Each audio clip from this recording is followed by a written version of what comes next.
Many deserts are home to mostly small animals due to a lack of water and thus plants.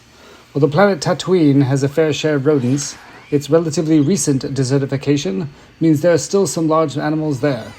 Some very large animals.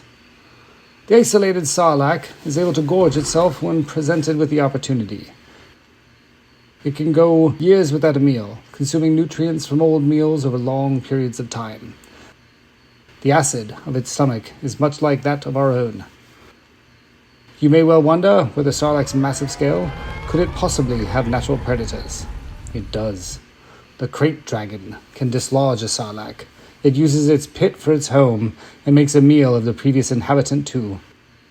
The existence of dragons in the desert has been known for generations, though they are rarely seen alive.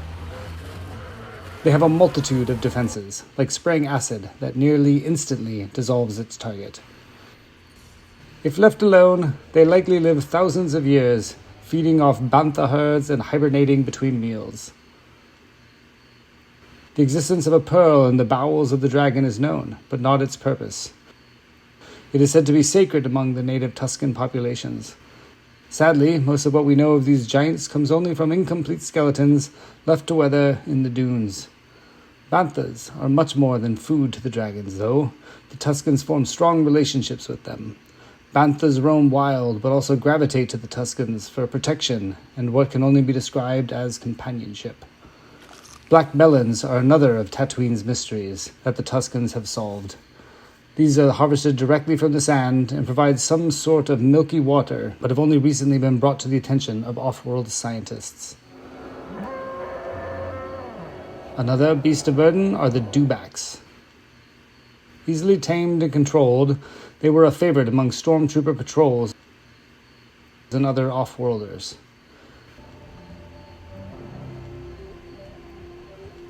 In the wrecks of Jakku, birds have adapted to harvest nutrients from steel. A small colony of hapabor live near settlements and are often a pest. A very large, very stinky pest. On Malastare, slumbers a beast well known but thought extinct. Even the toughest weapons could not penetrate the hide of the Zillo beast. The Jedi intended to rehome one found during the Clone Wars. While it likely would have unleashed chaos on whatever world they meant to take it, sadly it was first brought to the most inhabited world in the galaxy. After terrorizing Coruscant, it was killed. If there was one, there may be more. On the salt flats of Crate live the Vulpex, the crystal critters. It is a trusting species that once domesticated is likely tame for generations. They have a strong sense of survival on this inhospitable world. On Pasana, there lives a great serpent. They are not naturally aggressive, but territorial. Its 3 pairs of eyes serve a different purpose. One sees in our visible spectrum, one in the ultraviolet, and one in the infrared. We, all of us living things in this galaxy, owe each other compassion. The Force is all around us, through everything. We must live in balance with it. I just transferred a bit of life. Force energy from me to him. You would have done the same.